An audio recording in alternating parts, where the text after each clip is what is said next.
Hello. Hello. Um,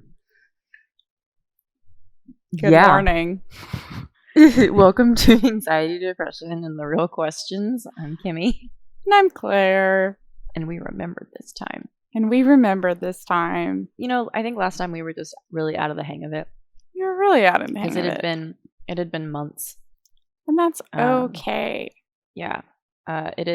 It's not early in the morning per se, but like it is. Well, it's not early, but we definitely both just got up, so here we are, wanting to get back in bed. Please. Well, and I need goodness. I need you to do household chores like once I'm done with this, which sucks because I just want to go back to bed. But like I was going to be a person this morning. Like Tyler had to go to the office, which is why we're recording today. Because he's not in the computer room. And he had to get up at like 6:45. I woke up when his alarm went off. And I was like, okay, I gotta go to the bathroom. I'm just gonna be a person. I'm gonna wake up. I even thought about going to work out. I was like, oh my gosh. Got 2 full hours before I'm supposed to be recording with Claire. I could go work out. Stop being so fat. Nah, son. It was so cold. Like, ew. Yeah. Like it's like 30. I think the high today is like 30 here, which isn't that bad, but yeah. It's perfect weather to just like curl up in your bed.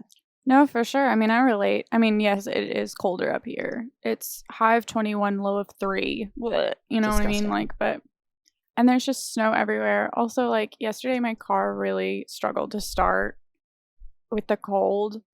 He was like, my car's name is Jeremy. He was like, like he was like that. I don't know how to describe the sound that you just made. But we're gonna move on. Certainly wasn't anything like a car. I'm very surprised that Jeremy is still alive. I know. He's gonna die pretty soon. I mean, Michigan kills cars. That's one thing. And my car was already at the brink of death because he's the oldest man in the entire world. And he just cannot be bothered. So pure Michigan. I'm just sort of pushing through, and he's like, no, please. And I'm like, buddy, listen, it's happening. And I just drive him anyway. So we'll freaking see, I guess. Oh my gosh, the world is still turning. Still turning. What's our topic today, Kimmy? It is the question of why did masks, like for COVID-19 and stuff, become such a political statement? It's such an interesting question. And that's something that I've thought about since the very beginning. Like, I don't get why people from the very beginning were like, oh, if you're wearing a mask, that makes you a sheep. Well, I don't really get either. Well, I think that this is the question. I don't really get either side why they are politicized. Like, why? That's very true. Because I think that's the question, is that it's like, I mean, yes, you and I are in agreement here. I don't understand why it's a big deal, like just wear your mask kind of thing. Like that's my opinion. Let's go ahead and get that out there. That's my opinion.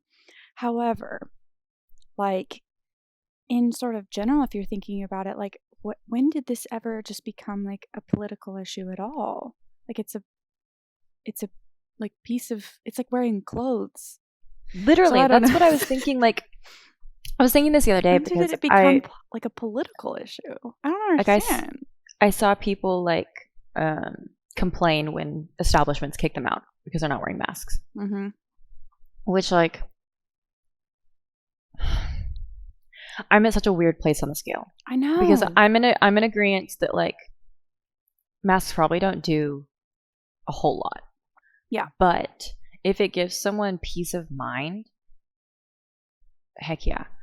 But like, let's be clear about this. Texas is probably one of the worst states about masks and having them on and stuff. Because like I know in other places, like you can literally get kicked out of places for not wearing a mask.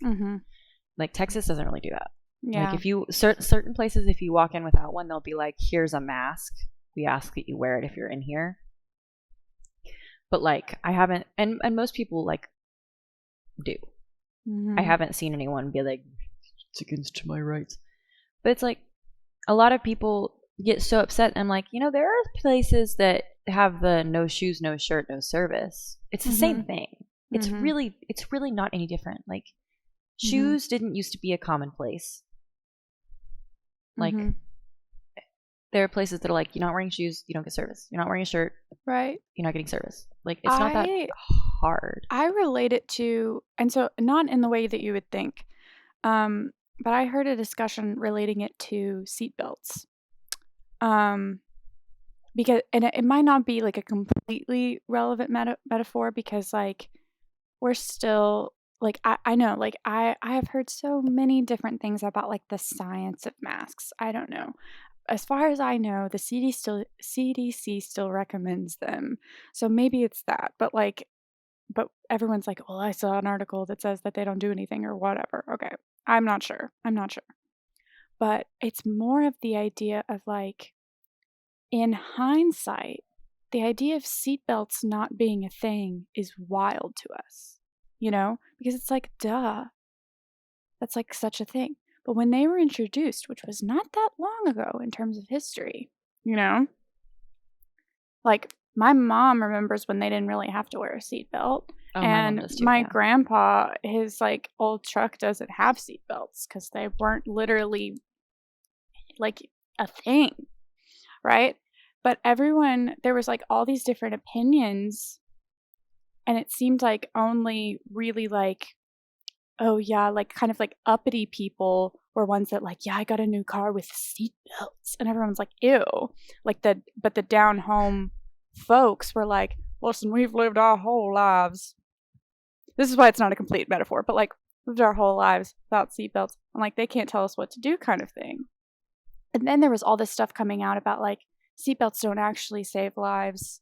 They'll trap you in the car. You shouldn't wear a seatbelt. It's safer not to. Do you see what I mean about the metaphor? Like, it's not completely there, but like, I think it's interesting. It's there enough, yeah. And like, why, like, the idea now that seatbelts were ever like a politicized thing is super strange, because for us, it's so sort of clear that they're like a safety thing. Well, in another, it's not even a big deal anymore.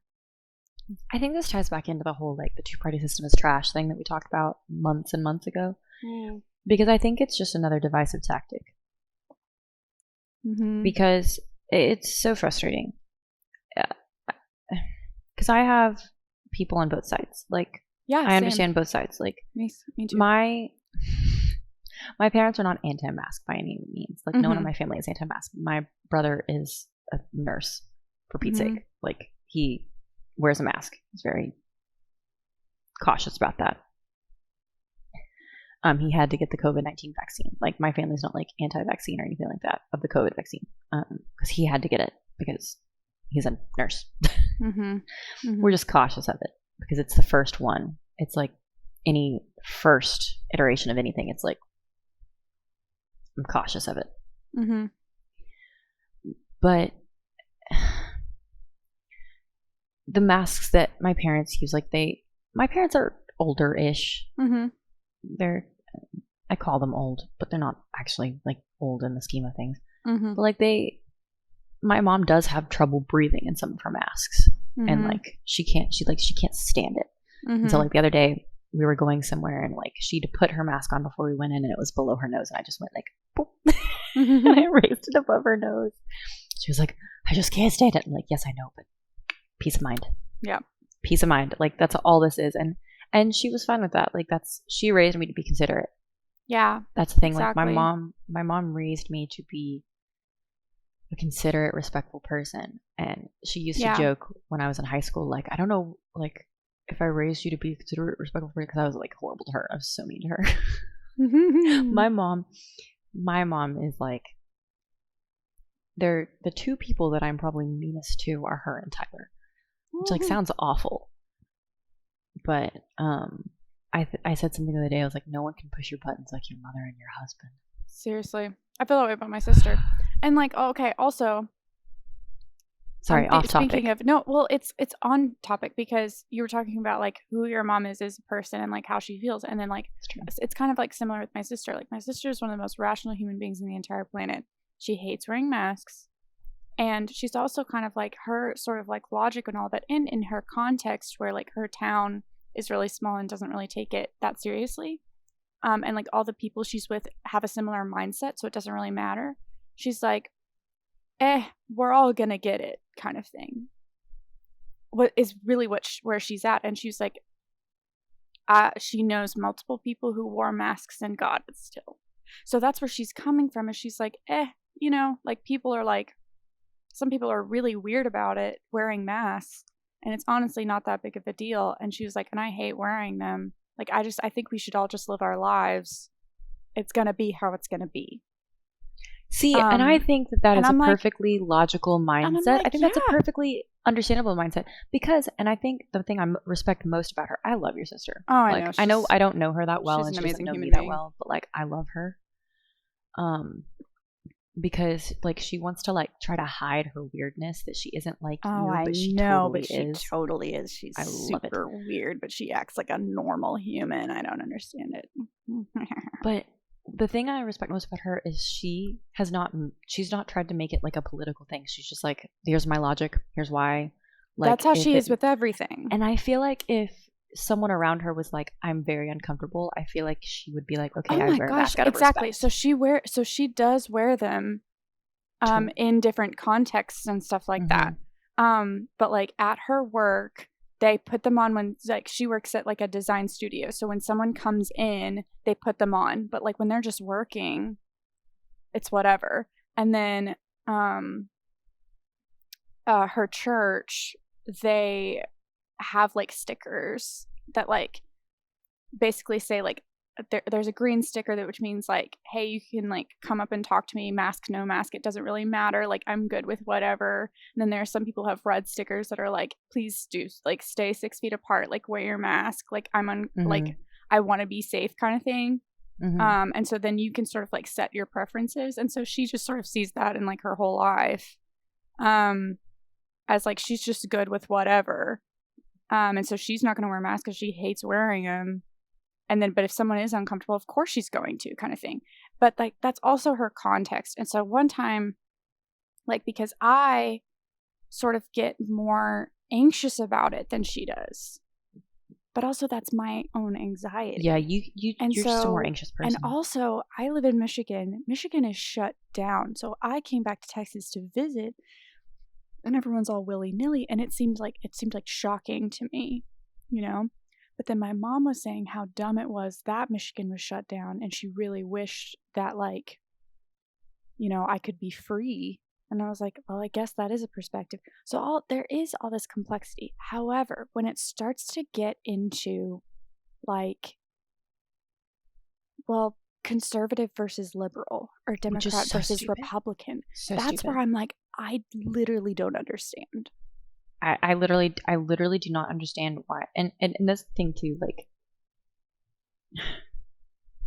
and that's again why I think it's just a divisive tactic, because the politicians are using that as a divisive tactic. They're like, they don't care about your well-being. They don't care about your safety. Superiority complex. And it's like, what's the word I'm trying complex? To say? Superiority. I guess I was trying to say complex, but like, I was going for like a different thing in terms of like they're trying to each side is trying to, like, with the way that they talk about masks, use it as a tactic. Maybe tactic is the word I was looking for. Like, to say that, like, we're superior and that the other people are terrible. And it's so stupid because it's like, how does them asking you to wear a face covering infringe on your freedom? Right. Like, and we've talked about this before, I grew up Republican. I still lean very Republican. Mm-hmm. you know, there are things from both sides that I disagree with and I agree with, you know, right? Mm-hmm. Like, but the thing is, like, mm-hmm. it's a face covering. It's not that hard. Mm-hmm. Like, there are countries like Japan and China, like, and I know, like, China is a mostly socialist country. It's a mostly, what was I going to say? I don't remember. Right. It's like a totalitarian country. Like, mm-hmm. you don't go against the government, which I don't want to become that. But the pollution is so bad in those countries. They mm-hmm. wear masks anyway because the pollution is awful. Mm-hmm. It's like, yeah. And you have so many options for masks right now. Like, I know, and that's what makes them like super, like, not super effective is you're getting like custom ones. Yeah.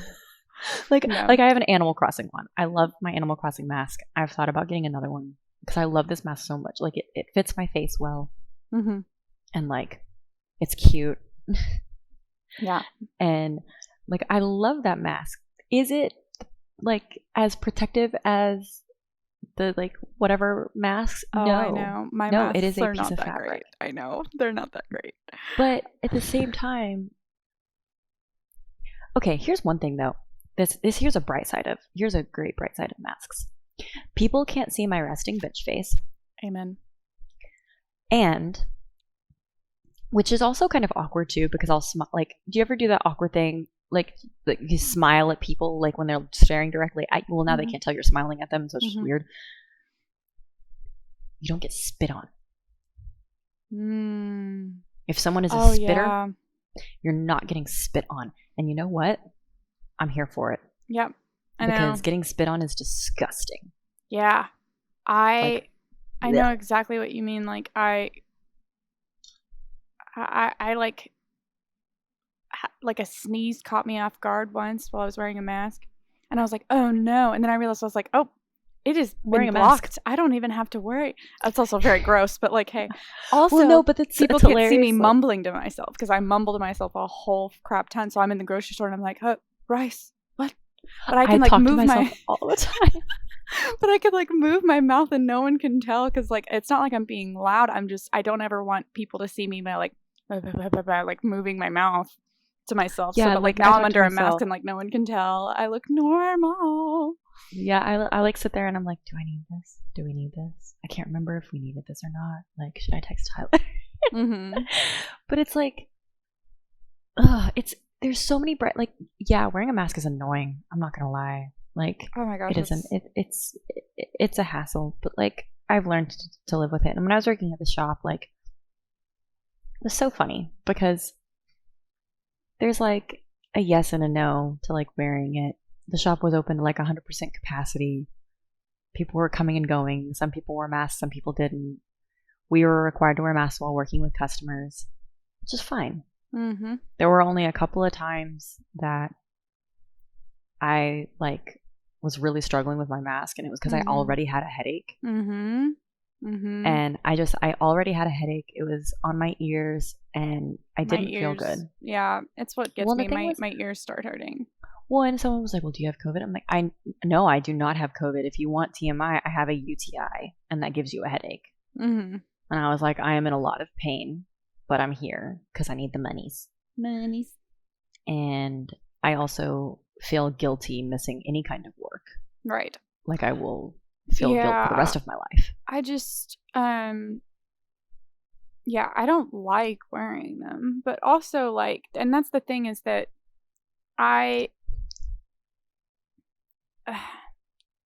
that's what I get frustrated because maybe it's because, okay, it seems like, so you're more Republican leaning and you're like, what the heck? Why are like some people being all like, it's infringing on my freedom? And I'm Democratic leaning and I'm like, why are these people like thinking like every time they're like, yeah, wear a mask. I love wearing my mask. I mask because I care about other people. It's like and it's like basically it's fake. Like centered in this it's fake and it feels like hardcore judgmental. And it is centered in that superiority of like, I'm better than you. I'm better than you. I'm more moral than you because I love wearing my mask. And I'm like, no one loves wearing a mask, you butt. Like, Talk to a nurse. They don't like it. No one likes it. Like, everyone wants this to be over. But like, and like, and like, I don't know where I'm going with this, but basically it really bothers me because yes, like I totally judge like my cousins who are the anti-maskers. Like they are hardcore anti-maskers, but also they were anti-vaxxers like when that was a thing. But there's a difference between judging people who are just like not logical. Yeah. And judging people who have their logic. But like even then, like I judge them, but like even then I do understand that within their context, I see how they reached those conclusions. One, it's the way that they always have been. Like I would have never expected anything less. Like they're that way with literally everything. So it's not like they're being hypocritical with just masks. Like they don't believe in anything. Stand by your morals. hey, they are consistent. Like exactly. Like my aunt was an anti-vaccination person for like my whole life. Like because she was like government control, like like, so this is the way it is. Like they're strange people to begin with. Also, I think that so they live in Denver and they are conservative. Cousins. Yeah. And so they're hyper conservative and they live in a hyper liberal society. And my uncle's a cop and there's all that stuff with cops and everything. So they feel this sort of need to overcompensate essentially. To sort of as a way to protect their beliefs and as a way to sort of like contribute to some sort type of discourse and not just like conform, quote unquote, to like what everyone else is sort of doing. They feel the need to be different. And I'm like, well, okay, that's super dumb, but like I see it. You know what I mean? Like I see how that sort of happened. Do you want to know? This is really sad. And like, this is your family, but I make fun of your family. Like, you make fun of my family. It's fine. Oh yeah. If you lived closer, like, you would be really good friends with my family. They would also think you're super weird, but it's fine. Oh yeah, I'm super weird though. You would think that they're super weird. But that made me think of like, did you ever like as a teenager be like, I'm expected to do this, so I'm not going to do it. Exactly. And I'm going to go even harder. Like when I was a kid, I hated pink simply because girls are expected to like pink. And I turned like, I was like 17 or 18 and I was feeling like, you know what? Pink is really cute. I love pink. I look cute in pink and I will embrace pink. Pink is like one of my favorite colors. Do I still love black? Absolutely. That's like all I wore in my high school years. Also, I don't understand how I did that. Like, I would wear black skinny jeans year round, and I was like, how did I do that? But it's like, it's kind of that mentality that I like, that it reminds me of that, because it's like, you expect me to do this, so I'm going to do the opposite, and I'm going to do the opposite even harder. As a way of sort of like, it feels in the moment, because I did the same thing, it feels in the moment that you're expressing your individuality. You know, you're expressing your freedom, and you're expressing this like who you are, like you're feeling like you're being more like free and awesome because of that, and you feel more like I'm really me. But in reality, it's just more like you're just being more and more manipulated by like the stuff around you. You're not actually being free. It's a pure sign of immaturity of not knowing who you are at all. Yeah. And like I was, you know, we all go through it. I do it all the time. I catch myself doing it with different strange things. Like I do that with like TV shows now sometimes. Yeah. And so that's the thing, is that like, because even with my cousins, my first tendency, which I mean, I do believe, but like my first tendency is like, oh, get over yourselves. But also I'm like, you know, I do the same thing. And like, I still believe get over yourselves. That is the answer. But like, I can only judge so much because like we all do it in different ways. And but there is a difference in technically endangering other people. That's the thing though. And so like I can understand the mentality, but like it's so like, what a hill to die on, like, it's well, COVID is really serious. It feels like you're not taking it seriously, and like, do you want this to be over or not? Because I do. Okay, because literally, sheep or not, other countries shut down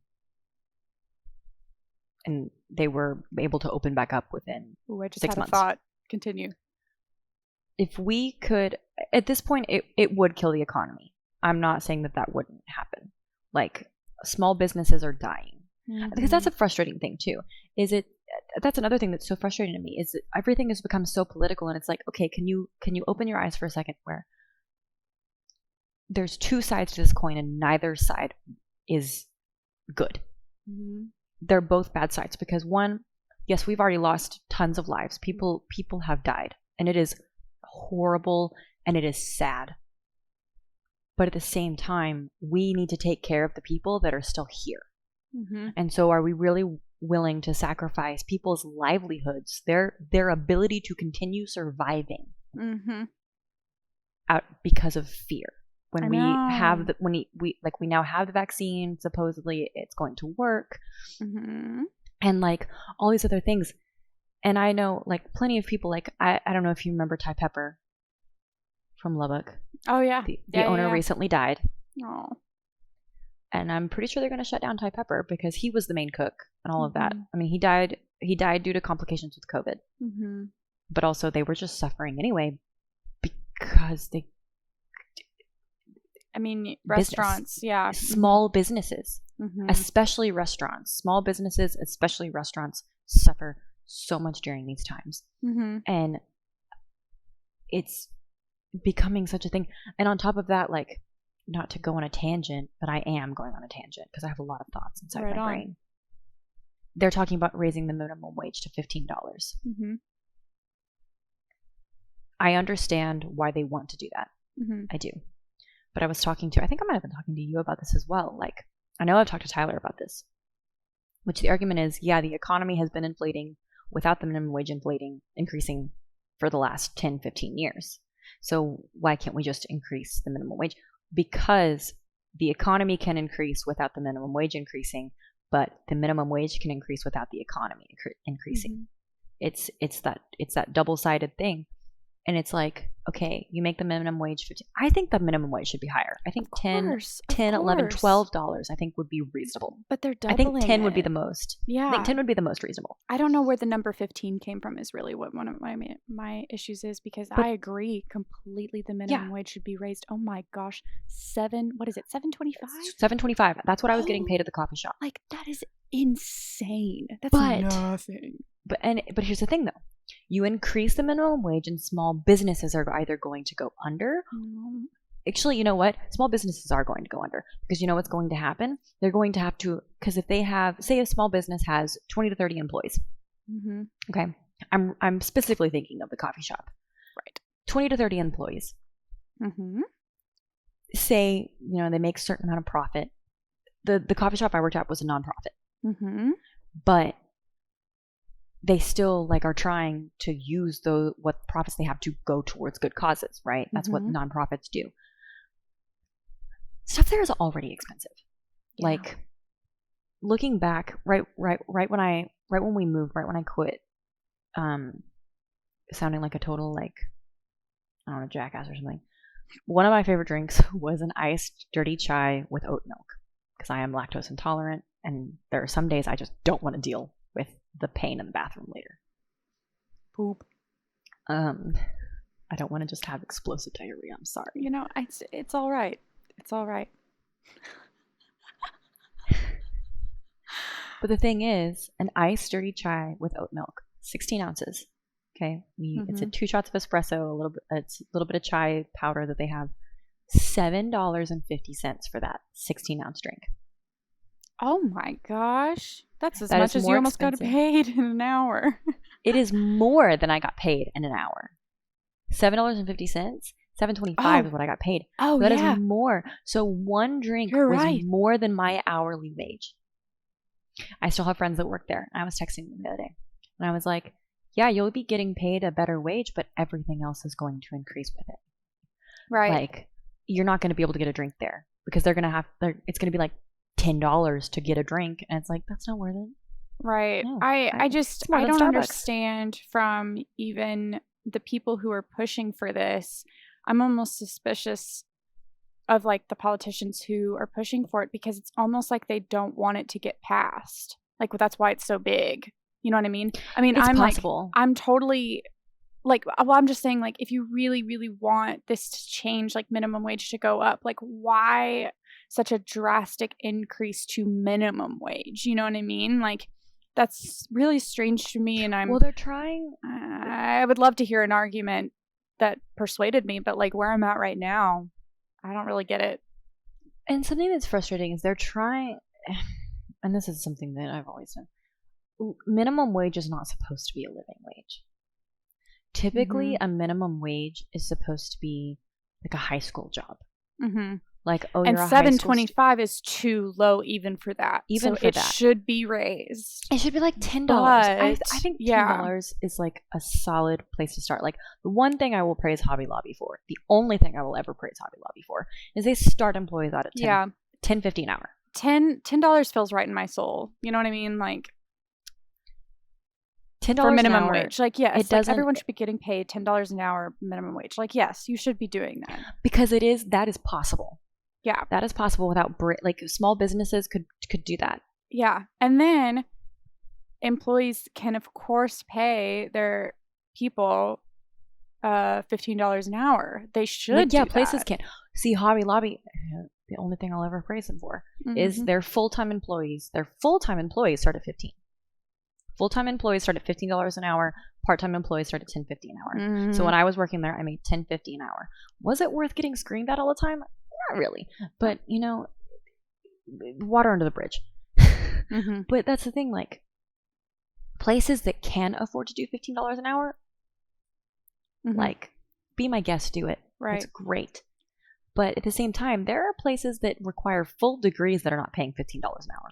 Well, yeah, because I mean, I'm thinking about like my jobs through college. All of my jobs, they were like $8.50, and that even feels better than $7.25. $7.25 is it does redonkulous, but like $8.50.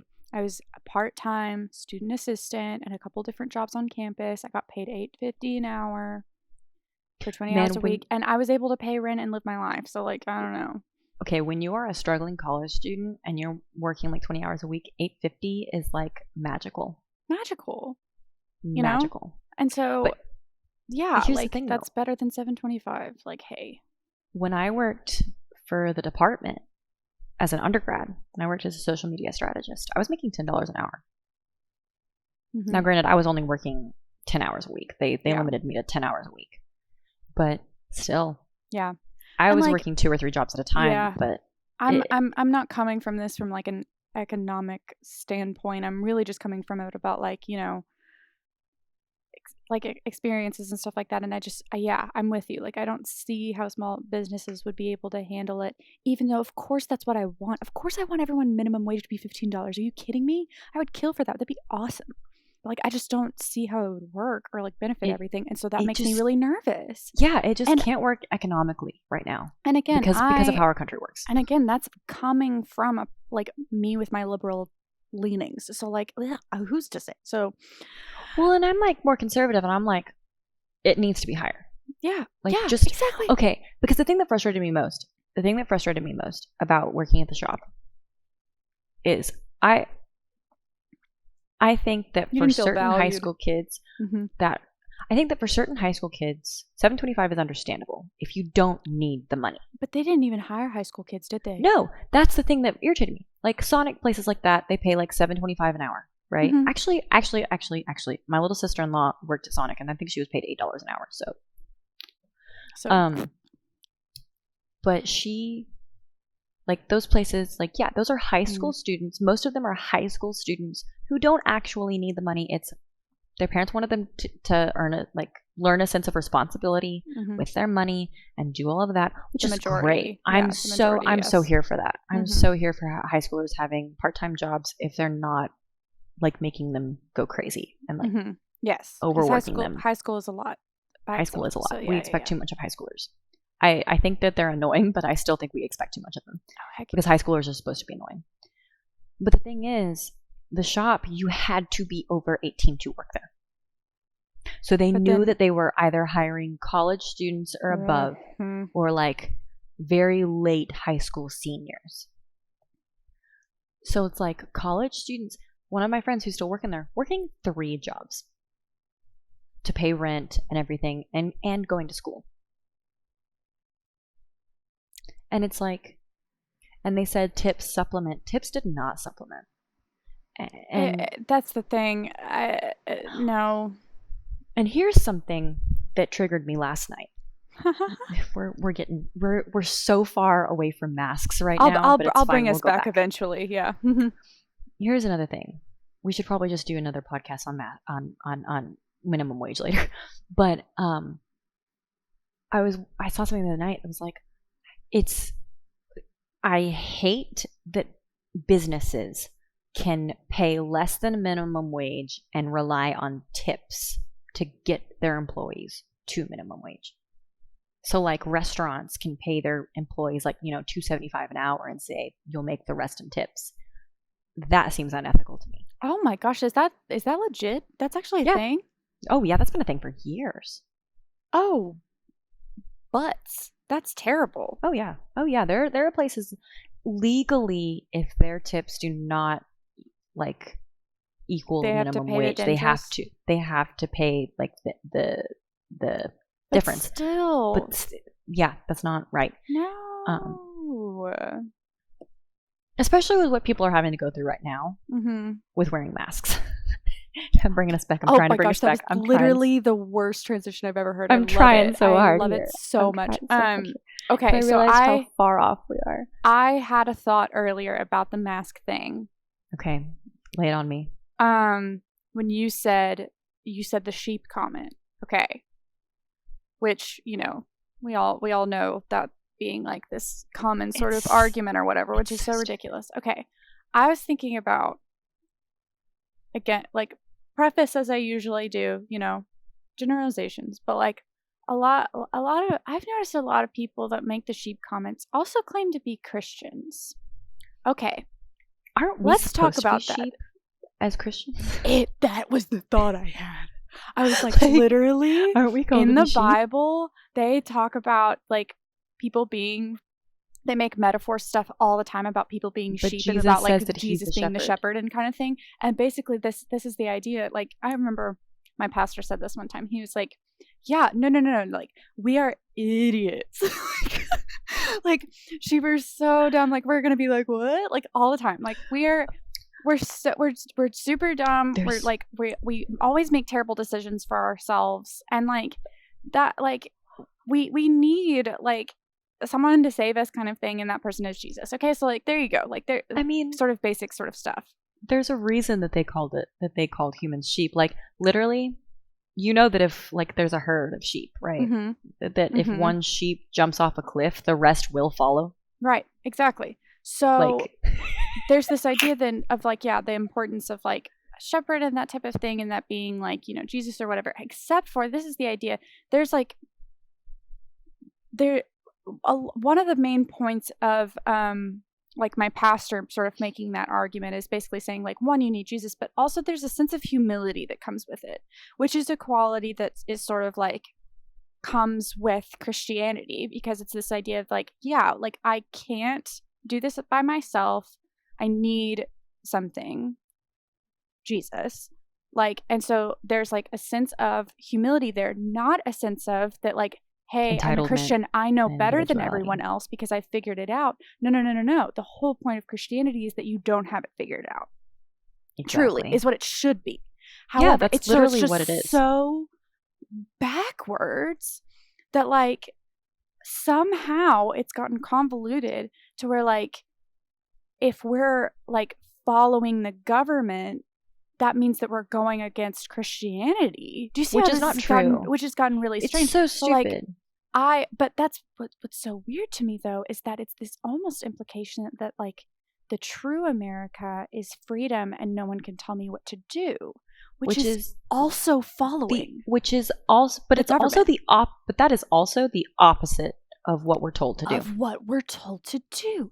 Because we're told to we're told to like pick up our cross and follow him. Yes, we're so like it's this weird sort of strange thing, and we've talked about this before, the sort of like weird meshing of America and Christianity, which I think and I'm getting further and further into this the more the older that I get, of the separation of church and state, which is what our government was founded on originally. Yep. Because while there are things that I do not agree with that are happening in the world right now, there are certain things that I don't agree with. I personally don't agree with abortion. I have very conservative views on a lot of things, but I don't think that it's the government's job to regulate those things. Yeah, well, because the government is just sort of, I mean, it's not really an effective sort of system. And we cannot rely on the government to do all of that. Like, we can't trust the government to do that. And so basically some of the arguments is that, like, you know, so if a politician or something is a Christian, then that means that we can trust him to make good government policy. No, because it's a political tactic. Like, I've noticed all these politicians using just throwing the word God in there, like a little bit of spice, you know, to like what they're saying. Like, but yeah, they use it as like, and that's what Tyler and I talk about this too. Like, they use it as a political tactic because, ready for this? They're all liars. I mean, yeah. They say what will get them elected, what will get them what they want. I mean, yeah. And so it's like, yeah. Hey, that's not how it's supposed to be in kind of any stretch of the imagination. But, like, you know, that's what it's just sort of strange is, like, I don't think, basically, okay, let's see if I can word this. I don't think, like, freedom, like the way that we think about it as like America, is actually what we're promised as people, or what we're promised as Christians. We're promised the persecution. Idea, though, then that like America is meant to be this idea of like, you can be a Christian or you can not be a Christian, or you can be any other type of like religious freedom, as a sort of a way of protecting like Christianity and also, but it's like that means that it's also going to be protecting other stuff too. So like, I think that Christians should be in favor of a separation from church and state as a way to protect their ability to do their beliefs, because, you know, Christians, quote unquote, have just sort of like been in charge for like a long time. So people think that that's what like freedom looks like. And so they feel it being more secularized, that's not a word, and feel like, oh no, things have gone awry, we're losing our freedom. But actually, it's good when we think about actually protecting freedom in our like ability of like individual worship as like a sort of like corporate thing. Yeah. So that's a really complicated argument. And so I've been seeing this idea of like freedom being a really prevalent thing whenever in like social media, not really for me, but like when I talk to my mom, that's what she's seeing on her feed, like this real big concern about the direction our country is taking, that we're like, that censorship has taken over and we're losing our freedom. Which censorship is becoming a big problem. And I see where she's coming from, but I just think it's really interesting, like how all of this is sort of being expressed to us through social media. I kind of sound like a conspiracy theorist, don't I? Like, I mean, yeah. And I just am like, dang, things are getting real twisty, aren't they? And so, yeah, that's where I could see maybe something like masks being so hyper politicized, because kind of everything is. And it's so frustrating because I think, yeah, like what you were saying, it's this like tactic to sort of take us away from actually thinking about the real issues and actually thinking rationally, and with like kindness and care towards others, because we're getting so caught up in like what each thing looks like, what it's saying about like our political beliefs, that it's like, because masks are essentially like sort of nonverbal, they've turned into a nonverbal argument, like that when you wear a mask you're making an argument for this certain type of behavior, but that isn't how it should be. You know, it should be a neutral thing. Exactly. And I know nothing is technically neutral, but still. But I mean,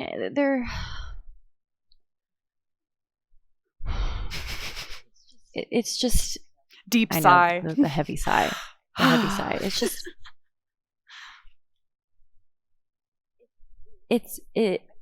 again, it's going back to that. Everything is politicized. Everything, it's become, your political affiliation has become your identity. And I hate that.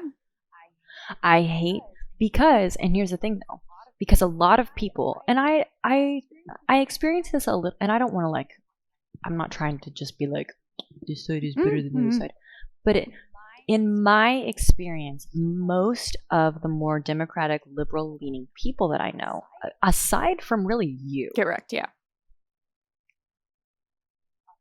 Are very hateful. Very hateful, very judgmental. Yeah, it's really hard to be around. To people who are, because unless you agree with them, then it's... Unless you agree with them, exactly. Because I saw a thing that was like, if you voted, like anyone who voted for Trump needs to be like, we need to round them all up and put them in something. I'm like, it's not like a funny joke. No. No, and the sad thing was some of these people weren't joking. Is they were like, we need to make them experience it. I was like, okay, one person, okay, here's the thing. Making big statements here. You ready for this? Just because you suffered, it does not give you the right to push that suffering onto other people. It's not going to solve anything. Because that will never stop the cycle. That will just continue the cycle of suffering. Cycle of abuse. It's like the abuse. It's the cycle of abuse, exactly. It's, I was abused, so I will abuse the next person. And I was abused, so I will abuse the next person. That does not stop the cycle. Mm-hmm. And it's not I want to get even. That's not the right mentality. It should be, I don't want someone else to go through what I went through. There's a lot. That should be what the mentality is. There's a lot of hurt and pain, which is in our country. It's a race argument. And in sort of thinking about just sort of the racial history of our country and the absolute like trauma. However, things have just gotten so twisty to where like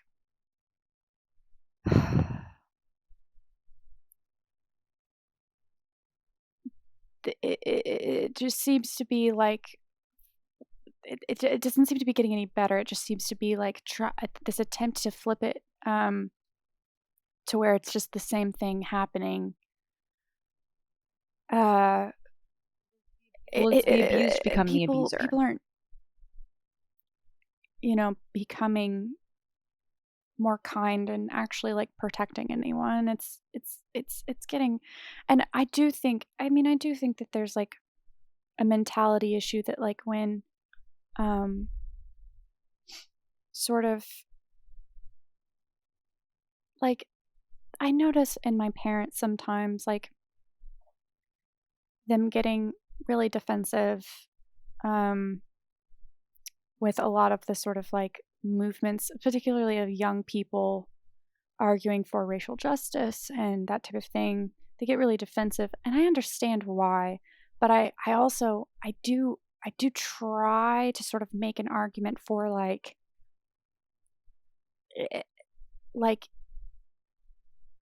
you like of sort of like you have been privileged. I'm not saying you have not like gone through stuff, but like you have been privileged, so of course it feels strange to sort of feel that being flipped, but like it takes a bit of like listening to sort of understand and sort of validate the pain that is sort of happening, and that's like been underneath the surface to you because it hasn't been made aware. I see like that's a really complicated thing. However, like I in my program that I'm in and like school and stuff, the way that sometimes the political conversations, like I'm in agreement with what people are saying, and then sometimes things go a little bit strange and people start getting real nasty, and I'm like, see, I have to be like, my parents are not perfect, but like the way that some people in my program talk about like Republicans or whatever, they're like, or boomers, which like my unquote. Parents aren't boomers technically in the terms of like generation wise. They're like generation what, X? I don't know. No, I think our parents are technically boomers. I don't know. Because your parents are in their 50s, right? Just barely. That's technically the boomer My generation. mom just turned 50. It's like the 40s. My mom was born in 1970. Your mom was born in 1970, not 40s. Why did I say 40s? My mom was born in the 60s. It's like somewhere like in the 60s through like the mid 70s. That makes sense. Okay, gotcha. I think it's like through the 60s. Also, Arlie, please. Oh, kitty cat. I love you. We need to also end soon, but like I just think it's complicated because like I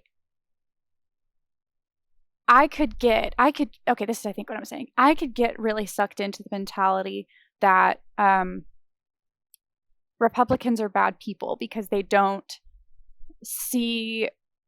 get really defensive and they don't see the need for racial justice or like whatever, like, but those are all very generalized thoughts for one, and I try to watch out for those. And B, like I like actually talking to my parents, not just making statements about them or statements about people like them, like white middle class or whatever. I like actually talking. And when you actually talk to people, a lot of times they are smarter and more rational than like we give credit for. And like, and everyone does this. And I think that's the point. It's not just a bunch of like Democrat leaning, PhD students all being like, rah, rah, rah. And it's not just a bunch of Republicans being like, rah, rah, rah. Like we all don't understand people that are different than us. And so it's only with like calm and like loving conversation that like anything sort of gets anywhere.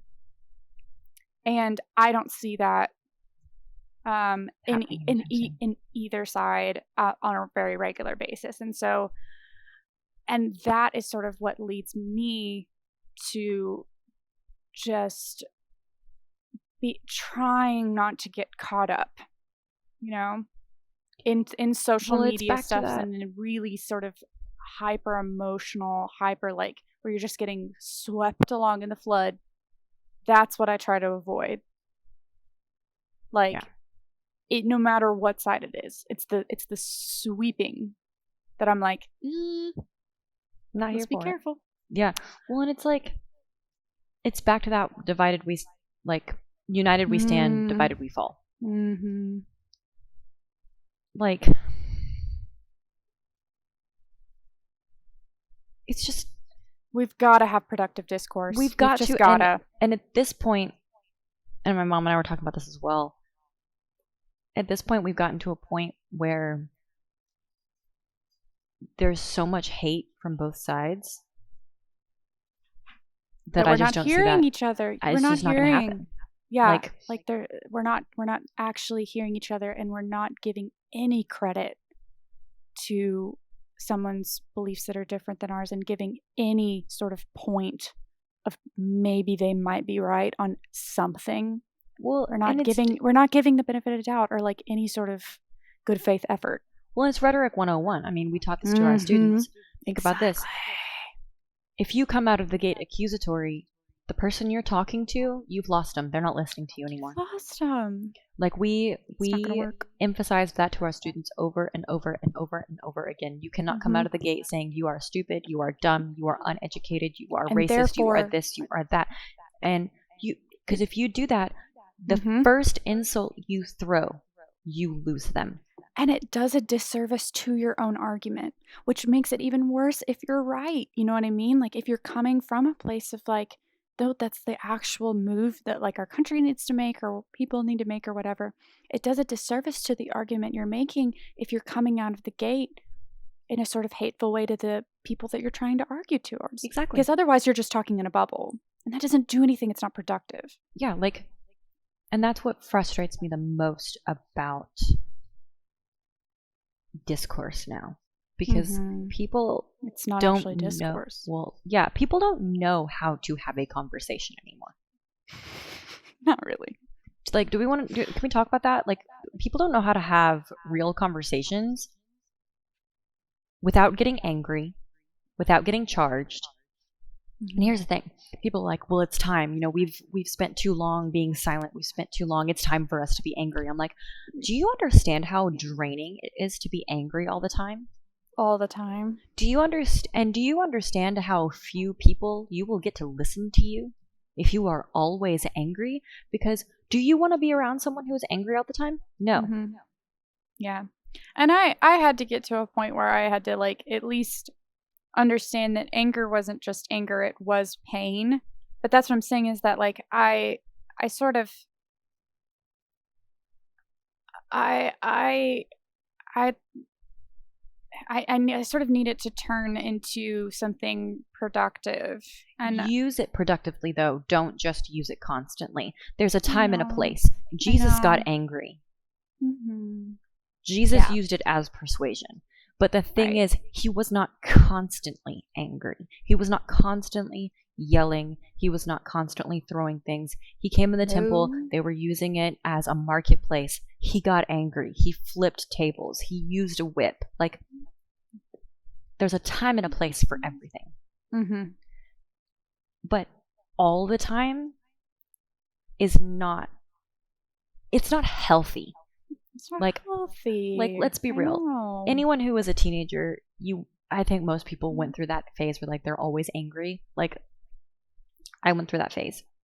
I was always angry as a teenager. And I was always tired and exhausted, and I just hated everything in the world. And it's coming from a place of instability and immaturity. And fear and pain and anxiety. And pain. Like, I used to deal with my anxiety by getting angry. I don't understand this, so I'm going to be angry. I get angry now, but like about 45 minutes into being angry, I'm just like, I don't want to be angry anymore. It's so tiring. So tiring. And it's I think, just not productive. I think our country's really tired. I do. And I'm tired of it, so get wrecked. And we'll have to talk. We'll have to use a different episode. We'll have to. Yeah, seriously. There is racial equality. Let's not lie, because there are for some reason people out there who think that one race is better than the other. Okay, newsflash: we're all the same race. We're all the human race.